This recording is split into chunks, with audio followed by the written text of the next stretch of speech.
TVN ਦੇਖਣ ਵਾਲੇ ਸਮੁੱਚੇ ਦਰਸ਼ਕਾਂ ਨੂੰ ਦਵਿੰਦਰ ਸਿੰਘ ਬੈਨੀਪਾਲ ਵੱਲੋਂ ਪਿਆਰ ਅਤੇ ਸਤਿਕਾਰ ਸਹਿਤ ਸਤਿ ਸ਼੍ਰੀ ਅਕਾਲ। ਦ ਬੈਨੀਪਾਲ ਸ਼ੋਅ ਵਿੱਚ ਤੁਹਾਡਾ ਸਭਨਾਂ ਦਾ ਨਿੱਘਾ ਸਵਾਗਤ। ਡਰੱਗ ਕੇਸ ਮਾਮਲੇ ਵਿੱਚ ਵੱਡੇ ਖੁਲਾਸੇ।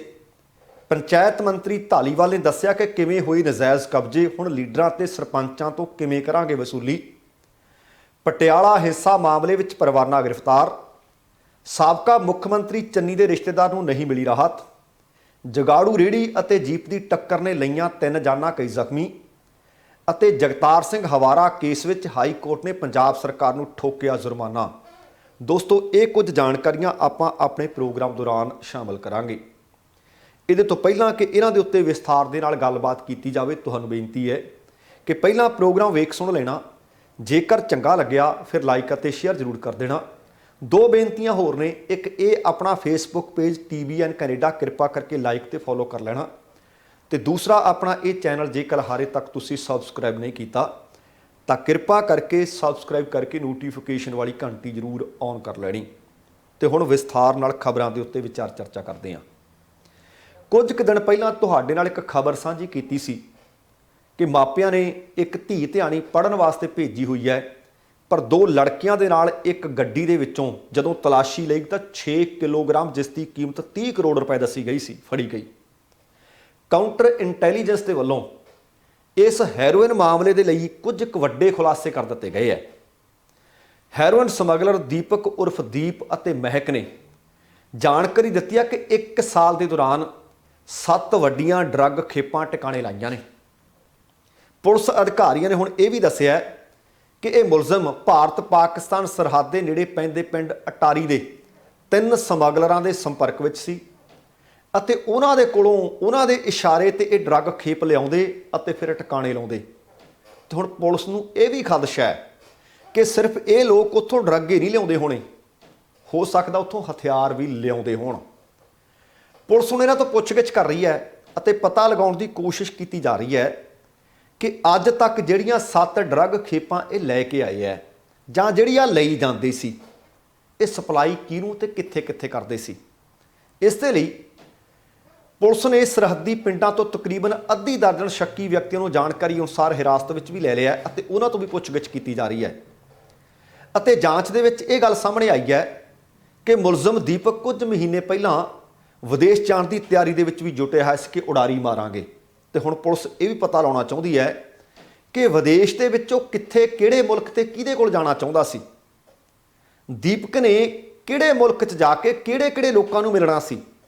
ਤੇ ਪੁਲਿਸ ਜਾਂਚ ਵਿੱਚ ਇਹ ਵੀ ਸਾਹਮਣੇ ਆਇਆ ਹੈ ਕਿ ਹੈਰੋਇਨ ਸਮੇਤ ਗ੍ਰਿਫਤਾਰ ਕੀਤੀ ਗਈ ਕੋਟਕਪੂਰਾ ਦੀ ਲਵਪ੍ਰੀਤ ਕੌਰ ਦਰਅਸਲ ਇੱਕ ਵਿਗਿਆਨਣ ਬਣਨਾ ਚਾਹੁੰਦੀ ਸੀ। ਉਹ ਵਿਗਿਆਨਣ ਬਣਨਾ ਚਾਹੁੰਦੀ ਸੀ, ਪਰ ਅਸਲ ਦੇ ਵਿੱਚ ਉਹਦਾ ਭਵਿੱਖ ਬਰਬਾਦ ਹੋ ਗਿਆ। ਪੁਲਿਸ ਅਧਿਕਾਰੀ ਨੇ ਦੱਸਿਆ ਕਿ ਦੀਪਕ ਅਕਸਰ ਕਾਲਜ ਦੇ ਵਿੱਚ ਜਾਂਦਾ ਆਉਂਦਾ ਰਹਿੰਦਾ ਅਤੇ ਉੱਥੇ ਲਵਪ੍ਰੀਤ ਨੂੰ ਮਿਲਿਆ ਕਰਦਾ ਸੀ। ਪਹਿਲਾਂ ਲਵਪ੍ਰੀਤ ਨੂੰ ਦੀਪਕ ਦੀਆਂ ਗਤੀਵਿਧੀਆਂ ਦੇ ਬਾਬਤ ਕੋਈ ਜਾਣਕਾਰੀ ਨਹੀਂ ਸੀ, ਪਰ ਜਦੋਂ ਪਿਆਰ ਮੁਹੱਬਤ ਹੋ ਗਿਆ, ਬਾਅਦ ਦੇ ਵਿੱਚ ਉਹ ਵੀ ਨਸ਼ੇ ਦੀ ਤਸਕਰੀ ਦੇ ਵਿੱਚ ਉਹਨਾਂ ਦੇ ਨਾਲ ਲੱਗ ਪਈ। ਦੱਸਣਾ ਬਣਦਾ ਹੈ ਕਿ CI ਟੀਮ ਨੇ ਬੀਤੇ ਵੀਰਵਾਰ ਦੁਪਹਿਰ ਨੂੰ ਪੁਤਲੀ ਘਰ ਦੇ ਨੇੜਿਓਂ ਲਵਪ੍ਰੀਤ, ਦੀਪਕ ਅਤੇ ਮਹਿਕ ਨੂੰ ਗ੍ਰਿਫਤਾਰ ਕੀਤਾ ਸੀ ਅਤੇ ਫਾਰਚੂਨਰ ਦੇ ਵਿੱਚੋਂ 6 ਕਿਲੋਗ੍ਰਾਮ ਹੈਰੋਇਨ ਬਰਾਮਦ ਹੋਈ ਸੀ। ਹੁਣ ਵੇਖਦੇ ਹਾਂ ਕਿ ਆਉਣ ਵਾਲੇ ਦਿਨਾਂ ਦੇ ਵਿੱਚ ਇਸ ਕੇਸ ਦੇ ਵਿੱਚ ਹੋਰ ਕਿੰਨੀਆਂ ਕੁ ਵੱਡੀਆਂ ਗ੍ਰਿਫਤਾਰੀਆਂ ਅਤੇ ਕਿਹੋ ਜਿਹੇ ਹੋਰ ਖੁਲਾਸੇ ਹੁੰਦੇ ਹੈ। ਤੇ ਅਗਲੀ ਜਾਣਕਾਰੀ ਵੀ ਪਟਿਆਲਾ ਹਿੰਸਾ ਦੇ ਨਾਲ ਸੰਬੰਧਿਤ ਹੈ। ਪਟਿਆਲਾ ਹਿੰਸਾ ਦੇ ਮੁੱਖ ਦੋਸ਼ੀ ਗਰਦਾਨੇ ਗਏ ਹੈ ਬਲਜਿੰਦਰ ਸਿੰਘ ਪਰਵਾਨਾ।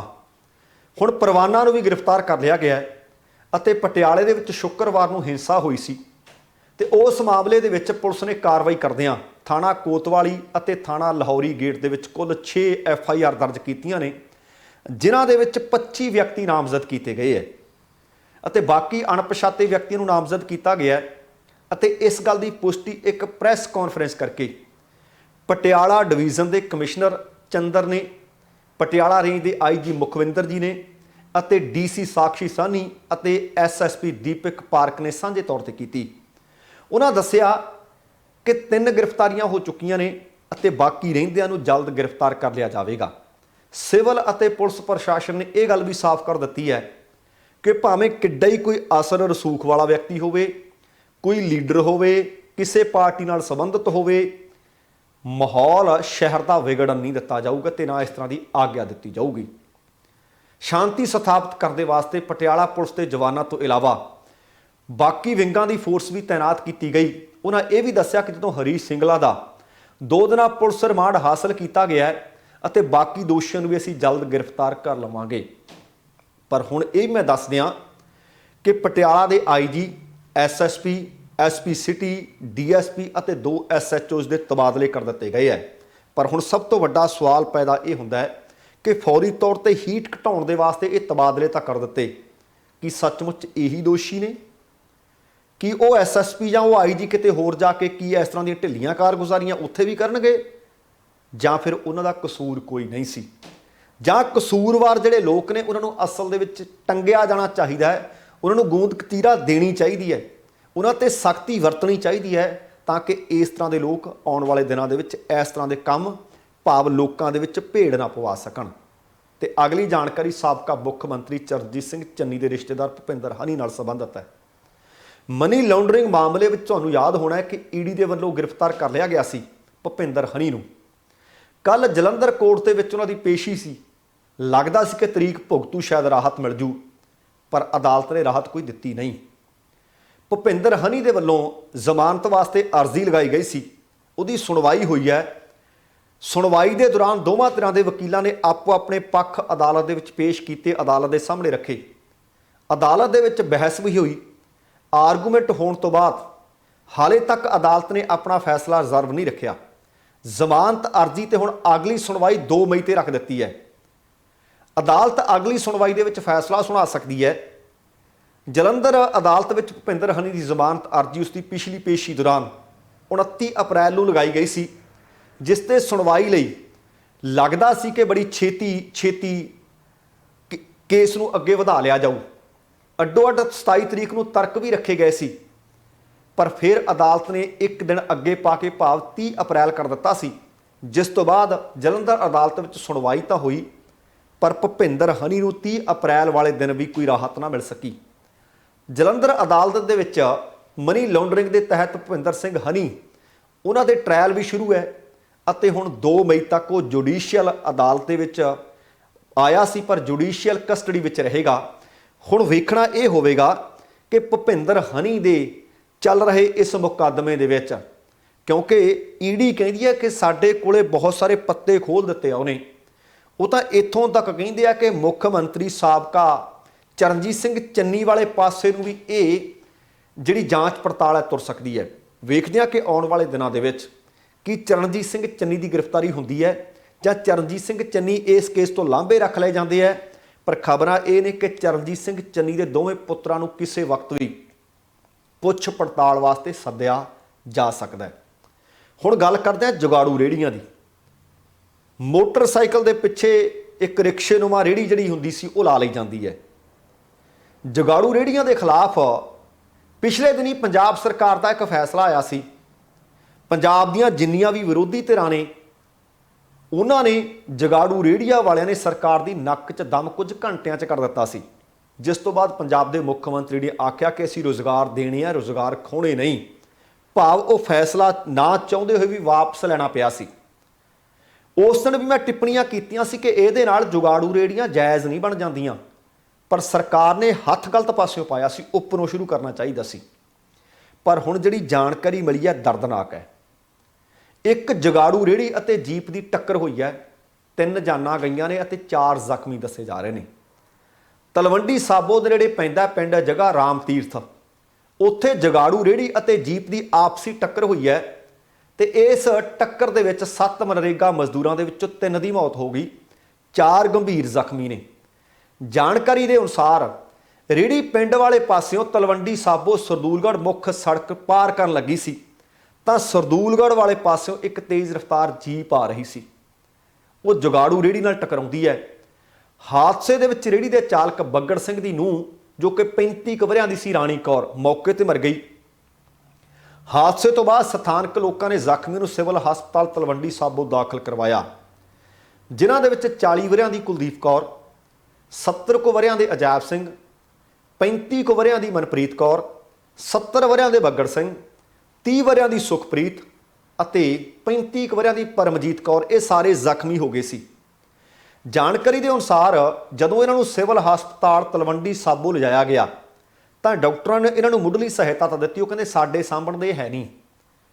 ਉਹਦੇ ਤੋਂ ਬਾਅਦ ਅਜਾਇਬ ਸਿੰਘ, ਮਨਪ੍ਰੀਤ ਕੌਰ, ਬੱਗੜ ਸਿੰਘ, ਸੁਖਪ੍ਰੀਤ, ਪਰਮਜੀਤ ਇਹਨਾਂ ਨੂੰ ਸਾਰਿਆਂ ਨੂੰ ਬਠਿੰਡਾ ਵਾਸਤੇ ਰੈਫਰ ਕਰ ਦਿੱਤਾ ਗਿਆ, ਪਰ ਸਾਰੇ ਬਠਿੰਡੇ ਪਹੁੰਚੇ ਨਹੀਂ।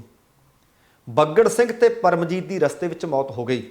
ਹੁਣ ਸਭ ਤੋਂ ਵੱਡਾ ਸਵਾਲ ਪੈਦਾ ਇਹ ਹੁੰਦਾ ਹੈ, ਜਿਹੜੇ ਉਸ ਦਿਨ ਜਗਾੜੂ ਰੇੜੇ ਹੋਣੇ ਚਾਹੀਦੇ ਨੇ, ਰੇੜੀਆਂ ਹੋਣੀਆਂ ਚਾਹੀਦੀਆਂ ਨੇ, ਵਕਾਲਤ ਕਰਦੇ ਸੀ, ਦੱਸੋ ਕਿ ਆਹ ਮੌਤਾਂ ਜਿਹੜੀਆਂ ਹੋਈਆਂ ਨੇ ਕਿ ਇਹ ਸਮਾਨ ਦੀ ਢੋਆ ਢੁਆਈ ਵਾਸਤੇ ਬਣਾਈਆਂ ਨੇ? ਤਾਂ ਕਹਿੰਦੀ ਸਾਡਾ ਰੁਜ਼ਗਾਰ ਹੈ। ਇਹ ਤਾਂ ਬੰਦੇ ਢੋ ਰਹੇ ਸੀ। ਇਹ ਬੰਦਿਆਂ ਦੀ ਢੋਆ ਢੁਆਈ ਵਾਸਤੇ ਜੁਗਾੜ ਲਾਏ ਜਾ ਰਹੇ ਨੇ। ਜੇ ਤਾਂ ਅਸੀਂ ਜੁਗਾੜਾਂ ਦੇ ਨਾਲ ਹੀ ਜ਼ਿੰਦਗੀ ਲੰਘਾਉਣੀ ਹੈ, ਫਿਰ ਆਹ ਜਾਨਾਂ ਦਾ ਜ਼ਿੰਮੇਵਾਰ ਕੌਣ? ਕਿ ਅਸੀਂ ਜੁਗਾੜ ਦੇ ਨਾਲ ਜ਼ਿੰਦਗੀ ਚਲਾਉਂਦੇ ਰਹਾਂਗੇ ਜਾਂ ਅਸੀਂ ਅਸੂਲਾਂ ਤੇ ਵੀ ਚੱਲਣਾ ਚਾਹੁੰਦੇ ਹਾਂ? ਕਿਉਂਕਿ ਜਿਨ੍ਹਾਂ ਦੇ ਜੀ ਵਿਛੜ ਗਏ ਉਹਨਾਂ ਪਰਿਵਾਰਾਂ ਦੇ ਨਾਲ ਸਾਨੂੰ ਪੂਰੀ ਡੂੰਘੀ ਹਮਦਰਦੀ ਹੈ। ਪਰ ਅੱਜ ਨਹੀਂ ਤਾਂ ਭਲਕੇ ਨਹੀਂ ਤਾਂ ਪਰਸੋਂ ਸਾਨੂੰ ਜ਼ਿੰਦਗੀ ਅਸੂਲਾਂ ਤੇ ਜਿਉਣੀ ਪਊਗੀ। ਅਸੂਲ ਸਾਨੂੰ ਅਪਣਾਉਣੇ ਪੈਣਗੇ। ਕੱਲੀ ਸਰਕਾਰ ਤਬਦੀਲੀ ਨਹੀਂ ਲਿਆ ਸਕਦੀ। ਜੇ ਸਰਕਾਰ ਕੋਈ ਫੈਸਲਾ ਚੱਜਦਾ ਲੈਂਦੀ ਹੈ ਤਾਂ ਤੁਸੀਂ ਵਿਰੋਧ ਕਰਨ ਲੱਗ ਪੈਂਦੇ ਹੋ। ਜਿਹੜਾ ਕੁਝ ਨਜਾਇਜ਼ ਹੋ ਰਿਹਾ, ਹੁਣ ਕੱਲ ਦਰਬਾਰ ਸਾਹਿਬ ਦੇ ਆਲੇ ਦੁਆਲੇ ਬੇਅਦਬੀ ਹੋ ਗਈ ਜੀ, ਬੇਅਦਬੀ ਹੋ ਗਈ। ਨਗਰ ਨਿਗਮ ਵਾਲੇ ਕਰਨ ਕੀ ਆਏ ਸੀ ਕਿ ਤੁਹਾਡੀ ਦੁਕਾਨ ਦੇ ਅੰਦਰ ਸਮਾਨ ਰੱਖੋ, ਤੁਸੀਂ ਸਮਾਨ ਦੇ ਬਾਹਰ ਵੀ ਸਮਾਨ ਚਿਣਿਆ ਹੋਇਆ ਹੈ, ਤੁਸੀਂ ਰੇੜੀਆਂ ਵੀ ਅੱਗੇ ਖੜਾਈਆਂ ਹੋਈਆਂ, ਰੇੜੀਆਂ ਤੇ ਰੁਮਾਲਾ ਸਾਹਿਬ ਵੀ ਟੰਗੇ ਹੋਏ ਨੇ। ਰੁਮਾਲਾ ਸਾਹਿਬ ਟੰਗਣਾ ਬੇਅਦਬੀ ਨਹੀਂ। ਜੇ ਉਹਨਾਂ ਨੇ ਚੁੱਕ ਕੇ ਆਪਣੇ ਟਰੱਕ 'ਚ ਸਮਾਨ ਸੁੱਟਣਾ ਚਾਹਿਆ ਤਾਂ ਬੇਅਦਬੀ ਹੋ ਗਈ।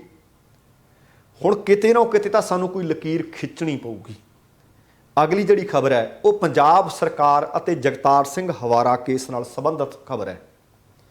ਜਗਤਾਰ ਸਿੰਘ ਹਵਾਰਾ ਜੇਲ੍ਹ ਦੇ ਵਿੱਚ ਬੰਦ ਨੇ। ਹਵਾਰਾ ਦੀ ਪਟੀਸ਼ਨ ਮਾਮਲੇ ਤੇ ਪੰਜਾਬ ਤੇ ਹਰਿਆਣਾ ਹਾਈ ਕੋਰਟ ਨੇ ਪੰਜਾਬ ਸਰਕਾਰ ਨੂੰ ਜੁਰਮਾਨਾ ਠੋਕਿਆ 5000 ਦਾ। ਕਾਰਨ ਕੀ ਸੀ? ਅਸਲ ਦੇ ਵਿੱਚ 3 ਸੁਣਵਾਈਆਂ ਹੁੰਦੀਆਂ ਨੇ। 3 ਸੁਣਵਾਈਆਂ ਤੇ ਜਵਾਬ ਦਾਖਲ ਨਹੀਂ ਕੀਤਾ ਗਿਆ ਪੰਜਾਬ ਸਰਕਾਰ ਦੇ ਵੱਲੋਂ। ਹਰ ਵਾਰ ਸਮਾਂ ਮੰਗ ਲਿਆ ਜਾਂਦਾ ਸੀ ਤੇ ਪੰਜਾਬ ਸਰਕਾਰ ਕਹਿੰਦੀ ਸੀ ਹੋਰ ਸਮਾਂ ਦੇ ਦਿਓ, ਹਲੇ ਤਿਆਰੀ ਨਹੀਂ। ਇਹ ਸਮਾਂ ਮੰਗਣ ਤੇ ਹਾਈ ਕੋਰਟ ਨੇ ਨਾਰਾਜ਼ਗੀ ਪ੍ਰਗਟਾਈ ਹੈ। ਹਾਈ ਕੋਰਟ ਨੇ ਕਿਹਾ ਕਿ ਲੱਗਦਾ ਹੈ ਕਿ ਸਰਕਾਰ ਇਸ ਮਾਮਲੇ ਦੇ ਵਿੱਚ ਬਿਲਕੁਲ ਗੰਭੀਰ ਨਹੀਂ ਹੈ। ਇਸੇ ਕਰਕੇ ਜਦੋਂ ਤਰੀਕ ਹੁੰਦੀ ਹੈ ਹਰ ਵਾਰ ਸਮਾਂ ਮੰਗ ਲੈਂਦੀ ਹੈ। ਤੇ ਇਸ ਜੁਰਮਾਨੇ ਨੂੰ ਇਹ ਵੀ ਕਿਹਾ ਕਿ ਅਗਲੀ ਸੁਣਵਾਈ ਤੋਂ ਪਹਿਲਾਂ PGI ਦੇ ਗਰੀਬ ਮਰੀਜ਼ ਫੰਡ ਦੇ ਵਿੱਚ ਜਮ੍ਹਾਂ ਕਰਵਾਓ। ਜਗਤਾਰ ਸਿੰਘ ਹਵਾਰਾ ਨੂੰ ਪੰਜਾਬ ਅਤੇ ਹਰਿਆਣਾ ਹਾਈ ਕੋਰਟ ਨੇ ਜ਼ਮਾਨਤ ਦੇ ਦਿੱਤੀ ਹੈ।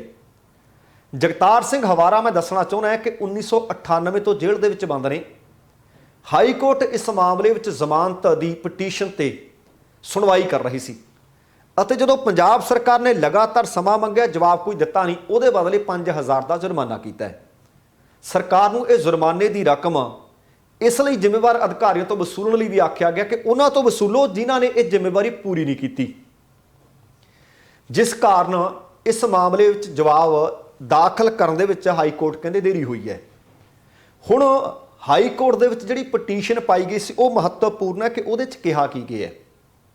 ਅਸਲ ਦੇ ਵਿੱਚ ਦੱਸਿਆ ਗਿਆ ਹੈ ਕਿ ਮੋਹਾਲੀ ਦੇ ਸੁਹਾਣਾ ਥਾਣੇ ਦੇ ਵਿੱਚ 1998 ਦੇ ਵਿੱਚ ਇੱਕ FIR ਦਰਜ ਕੀਤੀ ਗਈ ਸੀ ਤੇ ਉਹਦੇ ਵਿੱਚ ਜ਼ਮਾਨਤ ਦੀ ਮੰਗ ਕੀਤੀ ਗਈ ਹੈ। ਹਵਾਰਾ ਦੇ ਵਕੀਲ ਦੇ ਅਨੁਸਾਰ ਹਾਈ ਕੋਰਟ ਦੇ ਵਿੱਚ ਅਗਾਊਂ ਜ਼ਮਾਨਤ ਲਈ ਅਰਜ਼ੀ ਦਾਖਲ ਕੀਤੀ ਤਾਂ ਬੈਂਚ ਨੇ ਪੁੱਛਿਆ ਕਿ ਜਿਹੜਾ ਵਿਅਕਤੀ ਪਹਿਲਾਂ ਹੀ ਜੇਲ੍ਹ 'ਚ ਹੋਵੇ, ਹਿਰਾਸਤ 'ਚ ਹੋਵੇ, ਤਾਂ ਉਹ ਅਗਾਊਂ ਜ਼ਮਾਨਤ ਦੀ ਮੰਗ ਕਿਵੇਂ ਕਰ ਸਕਦਾ ਹੈ? ਪੁੱਛਿਆ ਗਿਆ ਕਿ ਸਪਸ਼ਟ ਕਰੋ ਜਾਂ ਸਪਸ਼ਟ ਕੀਤਾ ਜਾਣਾ ਚਾਹੀਦਾ ਹੈ ਕਿ ਪਟੀਸ਼ਨ ਸੁਣਵਾਈਯੋਗ ਹੈ ਵੀ ਜਾਂ ਨਹੀਂ। ਤਾਂ ਐਡਵੋਕੇਟ ਭਾਨੂ ਪ੍ਰਤਾਪ ਹੋਰਾਂ ਦੇ ਮੁਤਾਬਕ ਉਹਨਾਂ ਨੇ ਮਾਣਯੋਗ ਅਦਾਲਤ ਦੇ ਸਾਹਮਣੇ, ਬੈਂਚ ਦੇ ਸਾਹਮਣੇ ਕੁਝ ਦਲੀਲਾਂ ਪੇਸ਼ ਕੀਤੀਆਂ। ਅਸਲ ਦੇ ਵਿੱਚ ਜਦੋਂ ਸੁਪਰੀਮ ਕੋਰਟ, ਹਾਈ ਕੋਰਟ ਕੋਈ ਆਪਣਾ ਫੈਸਲਾ ਸੁਣਾ ਦਿੰਦੀ ਹੈ, ਉਹਨੂੰ ਕਾਨੂੰਨ ਦੇ ਵਜੇ, ਉਦਾਹਰਣ ਦੇ ਵਜੋਂ, ਦਲੀਲ ਦੇ ਵਜੋਂ ਅਦਾਲਤ 'ਚ ਪੇਸ਼ ਕੀਤਾ ਜਾ ਸਕਦਾ ਹੈ।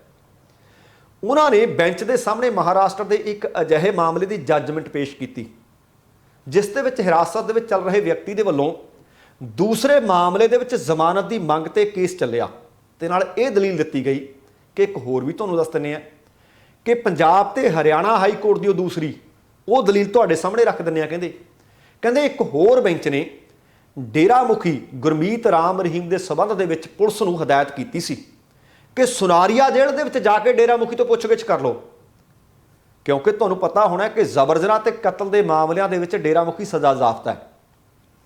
ਅਤੇ ਫਰੀਦਕੋਟ ਦੇ ਵਿੱਚ ਬੇਅਦਬੀ ਕੇਸ ਦੇ ਵਿੱਚ ਸਿੱਟ ਵੱਲੋਂ ਪ੍ਰੋਡਕਸ਼ਨ ਵਾਰੰਟ ਜਾਰੀ ਕੀਤੇ ਗਏ ਸੀ, ਪਰ ਹਾਈ ਕੋਰਟ ਨੇ ਪੁਲਿਸ ਨੂੰ ਆਖਿਆ ਸੀ ਕਿ ਜੇਲ੍ਹ 'ਚ ਜਾ ਕੇ ਪੁੱਛਗਿੱਛ ਕਰ ਲਓ। ਹਵਾਰਾ ਦੇ ਵਕੀਲ ਦੇ ਮੁਤਾਬਕ ਸੋਹਾਣਾ ਥਾਣੇ ਵਿੱਚ ਦਰਜ ਕੇਸ ਵਿੱਚ ਹਵਾਰਾ ਦੀ ਗ੍ਰਿਫਤਾਰੀ ਜਾਂ ਅਗਾਊਂ ਜ਼ਮਾਨਤ ਲੋੜੀਂਦੀ ਤਾਂ ਹੈ, ਤਾਂ ਇਹ ਤਾਂ ਦੱਸਿਆ ਜਾਵੇ ਕਿ ਭਵਿੱਖ ਦੇ ਉੱਤੇ ਜੇਕਰ ਕੋਈ ਉਹਨੂੰ ਪੈਰੋਲ ਮਿਲਦੀ ਹੈ ਤਾਂ ਕਿਤੇ ਆਹ FIR ਅੜਿੱਕਾਂ ਨਾਲ ਰਸਤੇ 'ਚ ਬਣ ਜੇ।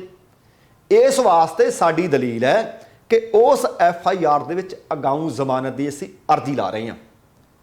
ਹੁਣ ਇਸ ਮਸਲੇ ਨੂੰ ਜਦੋਂ ਆਧਾਰ ਬਣਾ ਕੇ ਦਲੀਲਾਂ ਪੇਸ਼ ਕੀਤੀਆਂ ਗਈਆਂ ਤਾਂ ਅਗਾਊਂ ਜ਼ਮਾਨਤ ਦੇ ਦਿੱਤੀ ਗਈ। ਹੁਣ ਅਗਲੀ ਜਿਹੜੀ ਖਬਰ ਹੈ ਉਹ ਸੱਚਮੁੱਚ ਪੰਜਾਬ ਦੇ ਭ੍ਰਿਸ਼ਟਾਚਾਰ ਦੇ ਨਾਲ ਸੰਬੰਧਿਤ ਹੈ। ਇਸ ਸਰਕਾਰ ਦੀ ਨੀਅਤ ਦੇ ਨਾਲ ਸੰਬੰਧਿਤ ਹੈ। ਪਿੰਡਾਂ ਦੇ ਪੰਚਾਂ ਸਰਪੰਚਾਂ ਅਤੇ ਜਿਹੜੇ ਗ੍ਰਾਮ ਸੇਵਕ ਜਾਂ VDPO ਨੇ ਉਹਨਾਂ ਦੇ ਨਾਲ ਵੀ ਸੰਬੰਧਿਤ ਹੈ ਕਿ ਪੈਸਾ ਖਾਧਾ ਕਿਵੇਂ ਗਿਆ। ਤੁਹਾਨੂੰ ਯਾਦ ਹੋਣਾ ਹੈ ਕਿ ਕੁਝ ਕੁ ਦਿਨ ਪਹਿਲਾਂ ਪੰਜਾਬ ਦੇ ਪੰਚਾਇਤ ਮੰਤਰੀ ਕੁਲਦੀਪ ਸਿੰਘ ਧਾਲੀਵਾਲ, ਜਿਨ੍ਹਾਂ ਕੋਲ ਪੰਚਾਇਤੀ ਮਹਿਕਮਾ ਵੀ ਹੈ ਤੇ ਨਾਲ ਮਾਲ ਮਹਿਕਮੇ ਦੇ ਕੁਝ ਅਧਿਕਾਰੀ ਵੀ ਲੈ ਕੇ ਗਏ ਸੀ, ਮੋਹਾਲੀ ਦੇ ਨੇੜੇ ਸੁੱਖ ਵਿਲਾਸ ਤੇ ਸਿਸਵਾਂ ਦੇ ਵਿਚਕਾਰ ਇੱਕ 29 ਏਕੜ ਜ਼ਮੀਨ ਸੀ, ਜਿਹਦੇ ਉੱਤੇ 2007 ਤੋਂ ਨਜਾਇਜ਼ ਕਬਜ਼ਾ ਅਸਰ ਰਸੂਖ ਵਿਅਕਤੀਆਂ ਨੇ ਕੀਤਾ ਹੋਇਆ ਸੀ। ਵਾਹੀ ਕਰੀ ਜਾਂਦੇ ਸੀ, ਅਰ ਕਰੋੜਾਂ ਨਹੀਂ ਸਗੋਂ ਅਰਬਾਂ ਦੀ ਜ਼ਮੀਨ ਸੀ। ਉਹ ਜ਼ਮੀਨ ਜਾ ਕੇ ਛੁਡਾ ਲਈ। ਲੋਕਾਂ ਦੇ ਵਿੱਚ ਵਾਹ-ਵਾਹ ਵੀ ਹੋਈ, ਪਰ ਨਾਲ ਚਰਚਾ ਇਹ ਵੀ ਹੈ ਕਿ ਕੀ ਸਿਰਫ ਇੱਥੇ ਹੀ ਕਾਰਵਾਈ ਖਤਮ ਤਾਂ ਨਹੀਂ ਹੋ ਜੂਗੀ। ਜਦੋਂ ਇਹ ਗੱਲਾਂ ਪੁੱਛੀਆਂ ਗਈਆਂ ਉਹ ਕਹਿੰਦੇ ਸਾਡਾ ਟੀਚਾ 31 ਮਈ ਤੱਕ ਹੈ, 5000 ਏਕੜ ਦੇ ਲਗਭਗ ਜ਼ਮੀਨ ਅਸੀਂ ਵੈਰੀਫਾਈ ਕਰ ਚੁੱਕੇ ਹਾਂ। ਸਾਡੀ ਸਰਕਾਰ ਬੜੀ ਛੇਤੀ ਉਹਨਾਂ ਤੋਂ ਇਹ ਜ਼ਮੀਨ ਛੁਡਾ ਲੂਗੀ ਤੇ ਇਹਨਾਂ ਜ਼ਮੀਨਾਂ ਨੂੰ ਹਰ ਹਾਲਤ ਵਿੱਚ ਵੱਡੇ ਨੇਤਾਵਾਂ ਦੇ ਕਬਜ਼ੇ ਤੋਂ ਮੁਕਤ ਕਰਾਵਾਂਗੇ। ਉਹ ਕਹਿੰਦੇ ਵੱਡੇ ਵੱਡੇ ਨੇਤਾ ਜਿਨ੍ਹਾਂ ਨੇ ਇਹ ਨਜਾਇਜ਼ ਜ਼ਮੀਨਾਂ ਨੱਪੀਆਂ ਹੋਈਆਂ ਨੇ, ਜ਼ਮੀਨਾਂ ਹੀ ਨਹੀਂ ਛਡਾਵਾਂਗੇ, ਠੋਕਾਂਗੇ ਵੀ ਨਾਲ ਧਰ ਕੇ, ਸਖਤ ਕਾਰਵਾਈ ਵੀ ਕਰਾਂਗੇ। ਹੁਣ ਉਹਨਾਂ ਨੂੰ ਇੱਕ ਹੋਰ ਪੁੱਛਿਆ ਗਿਆ ਕਿ ਸਰਕਾਰ ਨੇ ਗ੍ਰਾਂਟਾਂ ਦੇ ਉੱਤੇ ਵੀ ਪਾਬੰਦੀ ਲਾਈ। ਉਹ ਕਹਿੰਦੇ ਪਾਬੰਦੀ ਲਾਉਣ ਦਾ ਕਾਰਨ ਹੈ ਗ੍ਰਾਂਟਾਂ ਦੇ ਨਾਲ ਅੱਜ ਤੱਕ 70 ਸਾਲਾਂ 'ਚ ਗਲੀਆਂ ਨਾਲੀਆਂ ਬਣੀ ਜਾਂਦੀਆਂ ਨੇ। ਉਹ ਕਹਿੰਦੇ ਜਦੋਂ ਮੈਂ ਮੰਤਰੀ ਬਣਿਆ, ਜਦੋਂ ਮੈਂ ਇਹ ਅਹੁਦਾ ਸੰਭਾਲਿਆ, ਜਦੋਂ ਮੈਂ ਅਹੁਦੇ ਦੀ ਸਹੁੰ ਚੁੱਕੀ ਤਾਂ ਮੇਰੇ ਮੋਢਿਆਂ ਦੇ ਉੱਤੇ ਪੰਚਾਇਤੀ ਮਹਿਕਮੇ ਦੀ ਜ਼ਿੰਮੇਵਾਰੀ ਆ ਗਈ। ਤਾਂ ਉਹਨਾਂ ਨੇ ਮਹਿਸੂਸ ਕੀਤਾ ਕਿ ਹਲੇ ਬਹੁਤ ਸਾਰੇ ਕੰਮ ਕਰਨ ਵਾਲੇ ਪਏ ਐ, ਪਰ ਜਦੋਂ ਅੰਦਰ ਜਾ ਕੇ ਵੇਖਿਆ ਤੇ ਕਹਿੰਦੇ ਸਾਰਾ ਕੁਝ ਹੀ ਕਾਲਾ ਮਾਲਾ ਹੈ। ਉਹਨਾਂ ਨੇ ਦੱਸਿਆ ਕਿ ਉਹਨਾਂ ਦੇ ਧਿਆਨ ਦੇ ਵਿੱਚ ਆਇਆ ਕਿ ਲੱਖਾਂ ਏਕੜ ਸਰਕਾਰੀ ਜ਼ਮੀਨਾਂ ਤੇ ਕਬਜ਼ੇ ਹੋਏ ਨੇ ਤੇ ਫਿਰ ਉਹਨਾਂ ਨੇ ਫਾਈਲਾਂ ਖੋਲ੍ਹਣੀਆਂ ਸ਼ੁਰੂ ਕੀਤੀਆਂ। ਉਹਨਾਂ ਵਿੱਚੋਂ 29 ਏਕੜ ਜਿਹੜੀ ਜ਼ਮੀਨ ਛੜਾਈ ਹੈ, ਇਹਦੇ ਤਮਾਮ ਸਾਰੇ ਕਾਗਜ਼ ਪੱਤਰ ਦਸਤਾਵੇਜ਼ ਇਕੱਠੇ ਕੀਤੇ ਅਤੇ ਨਾਲ ਉਹਨਾਂ ਨੂੰ ਸਮਾਂ ਦਿੱਤਾ ਕਿ ਕੋਈ ਕਾਨੂੰਨੀ ਪ੍ਰਕਿਰਿਆ ਦੇ ਤਹਿਤ ਅਸੀਂ ਜ਼ਮੀਨ ਛਡਾਵਾਂਗੇ, ਕੋਈ ਬੰਦਾ ਨਹੀਂ ਅਸੀਂ ਮਾਰਨਾ। ਕਹਿੰਦੇ ਛਡਾ ਕੇ ਦਿਖਾਤੀ। ਕਹਿਣ ਦਾ ਭਾਵ ਜੇ ਕੰਮ ਕਰਨਾ ਹੋਵੇ ਤਾਂ ਕੀਤਾ ਜਾ ਸਕਦਾ ਹੈ। ਉਹ ਕਹਿੰਦੇ ਕਾਨੂੰਨ ਤੋਂ ਬਾਹਰ ਜਾ ਕੇ ਨਹੀਂ ਕਰਾਂਗੇ, ਪਰ ਕਾਨੂੰਨ ਦੇ ਅੰਦਰ ਰਹਿ ਕੇ ਹੀ ਸਾਰਾ ਕੁਝ ਕੀਤਾ ਜਾ ਰਿਹਾ ਹੈ। ਨਾਲ ਹੀ ਕਹਿੰਦੇ ਅਸੀਂ ਅਧਿਕਾਰੀਆਂ ਨੂੰ ਇਹ ਵੀ ਕਿਹਾ ਕਿ ਉਹ ਖੁਦ ਕਬਜ਼ਾ ਛਡਵਾਉਣ, ਅਧਿਕਾਰੀਆਂ ਦੇ ਨਾਲ ਜਾਣ ਕੇ। ਕਹਿੰਦੇ ਮੈਂ ਕਿਹਾ ਹੀ ਨਹੀਂ, ਗਿਆ ਵੀ ਨਾਲ ਤੇ ਛੁਡਾ ਕੇ ਵੀ ਮੁੜੇ। ਉਹ ਕਹਿੰਦੇ ਜੇਕਰ ਫਿਰ ਵੀ ਕਬਜ਼ਾਧਾਰੀ ਨਾ ਮੰਨਿਆ ਤਾਂ ਫਿਰ ਅਸੀਂ ਕਾਨੂੰਨੀ ਪ੍ਰਕਿਰਿਆ ਦੇ ਨਾਲ ਜ਼ਮੀਨ ਮੁਕਤ ਕਰਵਾਵਾਂਗੇ। ਇਹ ਕਹਿੰਦੇ ਸਾਡੀਆਂ ਤਰਜੀਹਾਂ ਨੇ। ਹੁਣ ਉਹਨਾਂ ਨੂੰ ਕੁਝ ਸਵਾਲ ਕੀਤੇ ਗਏ, ਉਹਨਾਂ ਸਵਾਲਾਂ ਦੇ ਵਿੱਚ ਬਹੁਤ ਵੱਡੇ ਖੁਲਾਸੇ ਹੋਏ ਨੇ। ਉਹ ਕਹਿੰਦੇ ਪਹਿਲੀ ਗੱਲ ਤਾਂ ਇਹ ਜ਼ਮੀਨਾਂ ਵੱਡੇ ਵੱਡੇ ਰਾਜਨੀਤਿਕ ਘਰਾਣਿਆਂ ਦੇ ਵੱਲੋਂ ਪਹਿਲਾਂ ਲੀਜ਼ ਤੇ ਲਈਆਂ ਜਾਂਦੀਆਂ। ਤੁਸੀਂ ਦੇਖੋ ਕਿ ਨੱਪੀਆਂ ਕਿਵੇਂ ਨੇ, ਇਹ ਮਹੱਤਵਪੂਰਨ ਪਹਿਲੂ ਦੱਸਿਆ ਉਹਨਾਂ ਨੇ। ਕਹਿੰਦੇ ਪਹਿਲਾਂ ਤਾਂ ਇਹਨਾਂ ਨੇ ਵੱਡੇ ਘਰਾਣਿਆਂ ਨੇ ਇਹ ਜ਼ਮੀਨਾਂ ਲੀਜ਼ ਤੇ ਲਈਆਂ, ਸਾਲਾਂ ਬੱਧੀ ਲੀਜ਼ ਤੇ ਲੈ ਕੇ ਰੱਖੀਆਂ, ਬਾਅਦ ਦੇ ਵਿੱਚ ਫਿਰ ਉਹਨਾਂ ਤੋਂ ਛੁਡਾਵੇ ਕੌਣ ਤੇ ਫਿਰ ਨੱਪ ਕੇ ਬੈਠ ਕੇ ਕਬਜ਼ਾ ਕਰਕੇ ਬੈਠ ਕੇ। ਇਹ ਸਭ ਕੁਝ ਕਦੇ ਪੰਚਾਇਤਾਂ ਦੀ ਮਿਲੀ ਭੁਗਤ ਨਾਲ ਹੁੰਦਾ ਰਿਹਾ ਹੈ। ਦੂਸਰੇ ਪਾਸੇ ਮੋਹਾਲੀ ਦੇ ਵਿੱਚੋਂ ਵੀ ਕਹਿੰਦੇ ਖਬਰਾਂ ਇਸ ਤਰ੍ਹਾਂ ਦੀਆਂ ਫਾਈਲਾਂ ਅਸੀਂ ਉਹ ਵੀ ਚੁੱਕ ਲਈਆਂ। ਉਹ ਕਹਿੰਦੇ ਮੋਹਾਲੀ ਦੇ ਵਿੱਚ ਵੀ ਬਹੁਤ ਸਾਰੇ ਲੋਕਾਂ ਨੇ ਪਹਿਲਾਂ ਇਹ ਜ਼ਮੀਨਾਂ ਲੀਜ਼ ਤੇ ਲਈਆਂ ਪਰ ਪੱਕਾ ਕਬਜ਼ਾ ਕਰਕੇ ਬੈਠ ਗਏ। ਇੱਥੇ ਤੱਕ ਹੀ ਨਹੀਂ, ਕਹਿੰਦੇ ਫਿਰ ਕਲੋਨੀਆਂ ਵੀ ਕੱਟਤੀਆਂ। ਕਲੋਨੀਆਂ ਦੇ ਕੱਟਣ ਦੇ ਨਾਲ ਉਹ ਵੱਡੇ ਵੱਡੇ ਫਲੈਟ ਵੀ ਉਸਾਰਤੇ। ਹੁਣ ਕਹਿੰਦੇ ਉਹ ਭਾਵੇਂ ਜਿੱਡਾ ਵੱਡਾ ਮਰਜ਼ੀ ਸਿਆਸਤਦਾਨ ਹੋਵੇ, ਛੱਡਣਾ ਕੋਈ ਨਹੀਂ। ਕਹਿੰਦੇ ਪੰਜਾਬ 10 ਗੁਰੂ ਸਾਹਿਬਾਨਾਂ ਤੇ ਪੀਰ ਪੈਗੰਬਰਾਂ ਦੀ ਧਰਤੀ ਹੈ। ਅਸੀਂ ਉਹ ਗੁਰੂ ਪੀਰਾਂ ਦਾ ਪੰਜਾਬ ਰੰਗਲਾ ਬਣਾਉਣਾ ਹੈ। ਉਹ ਕਹਿੰਦੇ ਜਦੋਂ ਉਹ ਫਾਈਲਾਂ ਦੇਖ ਰਹੇ ਨੇ ਤਾਂ ਵੱਡੇ ਵੱਡੇ ਸਕੈਂਡਲ ਨਿਕਲ ਰਹੇ ਨੇ ਫਾਈਲਾਂ 'ਚੋਂ।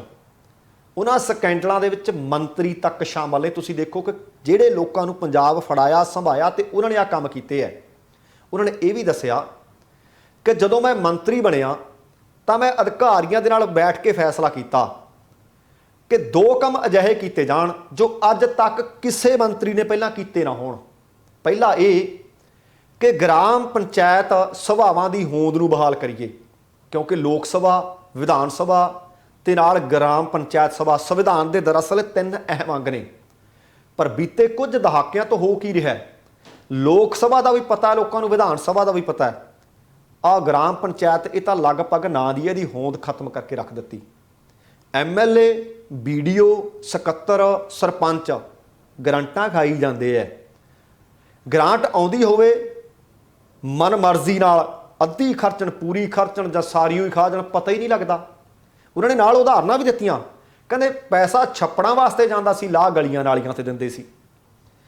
ग्राम पंचायतां दे वास्ते कहंदे एक वक्खरी बॉडी, ग्रांट दे नाल किहड़े-किहड़े विकास काम होने चाहिए ने, ग्राम पंचायत जां ग्राम सभा फैसला लै सकती है। पर अज तक ग्राम सभावां होईयां ही नहीं, ब्लॉक कमेटी मैंबरां नूं तां कहंदे कोई पुछदा ही नहीं। आ हुण जिहड़े सवाल कहंदे लोक उठा रहे आ ना, कि सिस्मां वाली छुड़ा ली ते होर छुड़ावांगे जां नहीं, कहंदे ये भी सवाल लोग कर रहे हैं कि ये तो भाई 2017 ਦੇ ਵਿੱਚ ਤੁਹਾਡੀ पार्टी की टिकट तो बंदे ने चोण लड़ी सी, ਜਿਹੜੇ बंदे ने ਜ਼ਮੀਨ नप्पी हुई सी, ਉਹ ਕਹਿੰਦੇ ਕੋਈ ਹੋਵੇ ਸਾਡੀ पार्टी तो टिकट लैके ਉਹਨੇ चोण लड़ी, पर अजकल साडी पार्टी 'ਚ नहीं। जे कहंदे साडी पार्टी 'ਚ भी हुंदा, भावें साडी पार्टी 'ਚ कोई मंत्री भी होवे, पर वो पंजाब तो कोई उपर नहीं। कहंदे ठीक है सवाल करो, पर कहंदे कैप्टन ते बादल वर्गे नेतावां दे खिलाफ कोई मामला जेकर आ गया फिर की करोगे। वो कहंदे चाहे बादल दा बापू भी होवे, वो कहंदे फर्क असीं कोई नहीं रखना, भावें साडी पार्टी दा होवे, कैप्टन होवे, बादल होवे जां कोई होवे होर संतरी मंत्री, असीं मुहिम तां शुरू कर लई, ਉਹਦੇ 'ਚ भावें साडे अपने भी आ गए छड्डणे ਉਹ भी नहीं। हुण ਉਹਨੂੰ सवाल फिर कर लिया कि किते कांग्रसियां जां अकालियां दे खिलाफ ही तां नहीं मुहिम करके तुसीं दिखाउणा चाहुंदे कुछ। ਉਹ कहंदे ना, ਉਹ ਕਹਿੰਦੇ ਭਾਵੇਂ ਸਾਡਾ ਮੁੱਖ ਮੰਤਰੀ ਭਗਵੰਤ ਮਾਨ ਵੀ ਹੋਵੇ, ਜੇ ਉਹਦੇ ਖਿਲਾਫ ਵੀ ਹੋਇਆ ਕਾਰਵਾਈ ਉਹਦੇ ਤੇ ਵੀ ਹੋਊ, ਕਿਉਂਕਿ ਭਗਵੰਤ ਮਾਨ ਵੀ ਪੰਜਾਬ ਤੋਂ ਤੇ ਕਾਨੂੰਨ ਤੋਂ ਉੱਤੇ ਨਹੀਂ। ਹੁਣ ਸਵਾਲ ਪੈਦਾ ਹੁੰਦਾ ਹੈ ਕਿ ਹੁਣ ਤਾਂ ਤੁਹਾਡੇ ਕੋਲ ਸਾਰਾ ਰਿਕਾਰਡ ਹੈ, ਤਾਂ ਕਿ ਪੰਜਾਬ ਦਾ ਕੋਈ ਵੱਡਾ ਨੇਤਾ ਹੈ ਜਿਹਦਾ ਨਾਂ ਦੱਸ ਸਕਦੇ ਹੋ। ਉਹ ਕਹਿੰਦੇ ਦੇਖੋ ਮੈਂ ਹਲੇ ਨਾਂ ਤਾਂ ਨਹੀਂ ਤੁਹਾਨੂੰ ਦੱਸਦਾ, ਪਰ ਮੈਂ ਇੰਨਾ ਦੱਸ ਦਿੰਦਾ ਕਿ ਜਿਹੜੇ ਲੀਡਰ ਨੇ ਵੱਡੇ ਵੱਡੇ ਨੇ, ਭੁੱਖੇ ਬਹੁਤ ਨੇ, ਭੁੱਖੜ ਸੀ। ਆ ਜਿਹੜੇ ਸਕੈਂਡਲ ਨੇ ਸਾਰੇ ਨੰਗੇ ਹੋਣਗੇ, ਪਰ ਕਹਿੰਦੇ ਆਉਣ ਦਿਓ, ਚਾਹੇ ਕਿਸੇ ਨੇ ਛੱਪੜਾਂ ਦੇ ਪੈਸੇ ਖਾਦੇ ਹੋਣ, ਚਾਹੇ ਛੱਪੜਾਂ ਦੀਆਂ ਜ਼ਮੀਨਾਂ ਭਰ ਕੇ ਨਜਾਇਜ਼ ਕਬਜ਼ੇ ਕਰਕੇ ਉੱਥੇ ਕੋਠੀਆਂ ਉਸਾਰੀਆਂ ਹੋਣ, ਮਾਝਾ, ਮਾਲਵਾ, ਦੁਆਬਾ, ਸਾਰਿਆਂ ਦੇ ਸਾਰੇ ਵਿਅਕਤੀ ਤੇ ਲੀਡਰ ਜਿਹੜੇ ਵੱਡੇ ਵੱਡੇ ਨੇ, ਅਸਰ ਰਸੂਖ ਵਾਲੇ ਨੇ, ਸਾਰੇ ਸ਼ਾਮਲ ਨੇ। ਕਰੋੜਾਂ ਦੀ, ਅਰਬਾਂ ਦੀ ਸ਼ਾਮਲਾਟ ਜ਼ਮੀਨ ਨੱਪੀ, ਕੋਠੀਆਂ ਪਾਈਆਂ ਤੇ ਅੱਗੇ ਕਲੋਨੀਆਂ ਵੀ ਕੱਟੀਆਂ ਨੇ। ਉਹ ਕਹਿੰਦੇ ਪੰਚ ਸਰਪੰਚ ਬਣਨ ਤੇ ਇਹ ਉਹਨੂੰ ਕੋਈ ਅਧਿਕਾਰ ਨਹੀਂ ਮਿਲ ਜਾਂਦਾ ਕਿ ਉਹ ਪੈਸੇ ਖਾਵੇ ਤੇ ਖਾਵੇ ਵੀ ਸਰਕਾਰੀ, ਕਿਉਂਕਿ ਸਾਡੇ ਤਾਂ ਗੀਤ ਵੀ ਬਣਨ ਲੱਗ ਪਏ ਸੀ, ਲੈ ਲੈ ਤੂੰ ਸਰਪੰਚੀ ਵੇ ਸਰਕਾਰੀ ਪੈਸਾ ਖਾਵਾਂਗੇ। ਉਹ ਕਹਿੰਦੇ ਹੁਣ ਨਹੀਂ ਇਹ ਚੱਲਣ ਦੇਣਾ। ਉਹਨੂੰ ਪੁੱਛਿਆ ਫਿਰ ਕੋਈ ਕਾਰਵਾਈ ਕਰੋਗੇ, ਸਰਪੰਚਾਂ ਨੇ ਗਰੰਟਾਂ ਖਾਧੇ ਨੇ, ਕਾਰਵਾਈ ਪਾਓਗੇ? ਉਹ ਕਹਿੰਦੇ ਪਹਿਲਾਂ ਨਾ ਆ ਸਰਕਾਰੀ ਜ਼ਮੀਨਾਂ ਤੋਂ ਕਬਜ਼ੇ ਛੁਡਾ ਲਈਏ, ਜਦੋਂ इधरों काम पूरा हो गया तो फिर असी कित्थे कित्थे पैसे की दुरवरतों हुई आ वो हिसाब ला रहे हैं। तो फिर इंटरलॉकिंग टाइलों वाला मसला बहुत वड्डा है कि MLA दे अपनियां जां MLA दे अपने बंदियां दी इंटरलॉकिंग वालियां वो फैक्ट्रियां लाइयां हुई, जिहड़ी इट 3 रुपए नूं 7 रुपए नूं वेच रही सी। कहंदे घपले दा साडे कोल वो भी आ गया हवाला सारा। BDO ने, सकत्तरां ने जिहड़ियां टाइलां दीयां फैक्ट्रियां लाइयां ने, MLA जां उन्हां दे बंदियां ने लाइयां ने, जिन्ना जिन्ना पैसा खादा है हजम नहीं करन देना, सारियां तो लवांगे, सारियां दा हिसाब चुकता होवांगे। जिन्हां जिन्हां ने नजायज़ कब्जे कीते ने, चाहे साडी पार्टी दा, कांग्रेस दा होया, अकालियां दा होया, कल्ले कल्ले दा हिसाब करांगे, बख्शना असीं किसे नूं भी नहीं। ते नाल उन्होंने होर पुछ लिया कि अज तक भाई भतीजावाद चलदा रहा है, तुसीं तां नहीं इस मसले 'च फस जाओगे। वो कहंदे जे पंजाब नूं भ्रिष्टाचार तो मुक्त करना ना, फिर भाई भतीजावाद घर रखना पऊ, इनू लांभे रखना पऊ। वो कहंदे स्पष्ट हदायतां ने सानू। भगवंत मान मुख्य मंत्री की सोच है कि वो अजिहे पहले मुख्य मंत्री ने जिन्हां ने वादा किया पंजाब के लोगों नाल कि पंजाब नूं असीं रंगला पंजाब बनाउणा है। कहंदे उन्हां दा इह कहना है कि साडे आदमी नूं भी गलती करते उन्नी सज़ा दिओ जिन्नी दूजे नूं देनी है। मंत्री साहब ने यह भी आख्या कि जो काम उन्हां दी सरकार कर रही है, जेकर यही काम पहलियां सरकारां जां साबका मंत्रियां दे कीते हुंदे ਤਾਂ ਅੱਜ ਆ ਨੌਬਤ ਨਹੀਂ ਸੀ ਹੋਣੀ। ਉਹਨਾਂ ਨੇ ਕਬਜ਼ੇ ਨਾ ਕੀਤੇ ਹੁਣ ਤਾਂ ਛਡਾਉਣੇ ਨਹੀਂ ਸੀ ਪੈਣੇ। ਜੇ ਕਿਸੇ ਨੇ ਕਬਜ਼ਾ ਕਰ ਲਿਆ ਸੀ, ਜੇ ਛੁਡਾਇਆ ਹੁੰਦਾ ਤਾਂ ਅੱਜ ਸਾਨੂੰ એનર્ਜੀ ਇਧਰਲੇ ਪਾਸੇ ਨਹੀਂ ਸੀ ਲਾਉਣੀ ਪੈਣੀ। ਉਹ ਕਹਿੰਦੇ ਸਾਬਕਾ ਮੰਤਰੀਆਂ ਕੋਲ ਜ਼ਮੀਨਾਂ ਨੇ, ਜ਼ਮੀਨਾਂ ਤੇ ਕਬਜ਼ੇ ਨੇ, ਪਰ ਹੁਣ ਕਾਨੂੰਨ ਸਾਡੇ ਕੋਲ ਹੈ, ਅਸੀਂ ਕਾਰਵਾਈ ਕਰਨੀ ਹੈ। ਉਹ ਕਹਿੰਦੇ ਦੋਸ਼ ਲੱਗਦਾ ਕਿ ਜਦੋਂ ਤੁਹਾਡੀ ਸਰਕਾਰ ਬਣੀ, ਪਹਿਲੀ ਸਰਕਾਰ ਪੰਚਾਇਤਾਂ ਨੂੰ ਕੁਝ ਗਰੰਟਾਂ ਦੇ ਕੇ ਗਈ ਸੀ, ਤੁਸੀਂ ਵਾਪਸ ਮੰਗ ਲਈ, ਇਹ ਕਿਉਂ? ਉਹ ਕਹਿੰਦੇ ਪਿੰਡਾਂ ਦਾ ਵਿਕਾਸ ਕਰਨਾ ਨਾ, ਪਰ ਉਹ ਵਿਕਾਸ ਵਾਸਤੇ ਗਰੰਟਾਂ ਨਹੀਂ ਸੀ ਦਿੱਤੀਆਂ। ਜਾਂਦੀ ਜਾਂਦੀ ਚੰਨੀ ਸਰਕਾਰ ਨੇ ਕਰਜ਼ਾ ਚੁੱਕਿਆ ਤੇ ਪੰਚਾਇਤਾਂ ਨੂੰ ਗਰੰਟਾਂ ਦਿੱਤੀਆਂ। ਆਖਰੀ 3 ਮਹੀਨਿਆਂ ਦੇ ਵਿੱਚ ਕਾਂਗਰਸੀ ਪੰਚਾਇਤਾਂ ਨੂੰ 20-20 ਲੱਖ ਰੁਪਏ ਦੇ ਚੈੱਕ ਦੇ ਦਿੱਤੇ ਕਿ ਜਿੱਥੇ ਮਰਜ਼ੀ ਪੈਸਾ ਖਰਚ ਲਓ, ਪਰ ਸਰਕਾਰ ਆਪਣੀ ਬਣਨੀ ਚਾਹੀਦੀ ਹੈ। ਦਰਅਸਲ ਉਹ ਵੋਟਾਂ ਲੈਣ ਵਾਸਤੇ ਗਰੰਟਾਂ ਦਿੱਤੀਆਂ ਸੀ, ਦੁਰਵਰਤੋਂ ਹੋਣੀ ਸੀ। ਉਹਦੇ ਚੋਂ ਕਿੰਨੇ ਕਿੰਨੇ ਸਰਪੰਚ ਖਾ ਗਏ, ਕਿੰਨੇ ਕਿੰਨੇ ਐਮਐਲਏ ਖਾ ਗਏ, ਹਿਸਾਬ ਕਹਿੰਦੇ ਉਹਦਾ ਵੀ ਚੁਕਤਾ ਕਰਾਂਗੇ। ਕਿਉਂਕਿ ਪੈਸਾ ਕਹਿੰਦੇ ਨਾ ਸਾਡਾ ਨਾ ਉਹ ਪਹਿਲਿਆਂ ਦਾ ਸੀ, ਲੋਕਾਂ ਤੋਂ ਪੈਸਾ ਟੈਕਸ ਦੇ ਰੂਪ ਵਿੱਚ ਇਕੱਠਾ ਕੀਤਾ ਹੋਇਆ ਹੈ। ਹੁਣ ਅਸੀਂ ਉਹ ਵਾਪਸ ਵੀ ਲਿਆ ਰਹੇ ਹਾਂ, ਔਰ ਜਿਨ੍ਹਾਂ ਨੇ ਹਜ਼ਮ ਕੀਤੇ ਆ, ਡਕਾਰੇ ਹੈ, ਉਹਨਾਂ ਇਕੱਲੇ ਤੋਂ ਅਸੀਂ ਹਿਸਾਬ ਵੀ ਲੈਣਾ ਹੈ। ਹੁਣ ਦੇਖੋ ਕਿ ਜਿਹੜੇ ਤਾਂ ਗੱਲਾਂ ਕਰਦੇ ਆ, ਜੇ ਤਾਂ ਸੱਚਮੁੱਚ ਇਹ ਗੱਲਾਂ ਇਨ ਬਿਨ ਲਾਗੂ ਹੋ ਗਈਆਂ, ਫਿਰ ਤਾਂ ਪੰਜਾਬ ਕਰੂ ਤਰੱਕੀ। ਜੇ ਸੱਚਮੁੱਚ ਪਹਿਲਿਆਂ ਵਾਂਗੂ ਹਵਾ 'ਚ ਕਿਲੇ ਉਸਾਰੇ ਆ, ਫੇਰ ਨਹੀਂ ਗੱਲ ਬਣਨੀ। ਪਰ ਹਾਲੇ ਤੱਕ ਨੀਅਤ ਸਾਫ਼ ਲੱਗਦੀ ਹੈ, ਕੱਲ੍ਹ ਨੂੰ ਨੀਤੀ ਮਾੜੀ ਆ ਜੇ, ਕੁਝ ਕਹਿ ਨਹੀਂ ਸਕਦੇ। ਸੋ ਦੋਸਤੋ, ਕੁੱਲ ਮਿਲਾ ਕੇ ਇਹ ਸੀ ਆਪਣਾ ਅੱਜ ਦਾ ਪ੍ਰੋਗਰਾਮ। ਉਮੀਦ ਕਰ ਰਹੇ ਹਾਂ ਤੁਹਾਨੂੰ ਚੰਗਾ ਲੱਗਿਆ ਹੋਣਾ। ਜੇਕਰ ਪ੍ਰੋਗਰਾਮ ਚੰਗਾ ਲੱਗਿਆ, ਕਿਰਪਾ ਕਰਕੇ ਲਾਈਕ ਅਤੇ ਸ਼ੇਅਰ ਜ਼ਰੂਰ ਕਰ ਦੇਣਾ। ਤੇ ਜਾਣ ਤੋਂ ਪਹਿਲਾਂ ਕਹਾਂਗਾ, ਜ਼ਿੰਦਗੀ ਜਿੰਦਾਦਲੀ ਦਾ ਨਾਮ ਹੈ। ਦਵਿੰਦਰ ਸਿੰਘ ਬੈਨੀਪਾਲ ਨੂੰ ਆਗਿਆ ਦਿਓ। ਸਤਿ ਸ਼੍ਰੀ ਅਕਾਲ ਤੇ ਰੱਬ ਰਾਖਾ।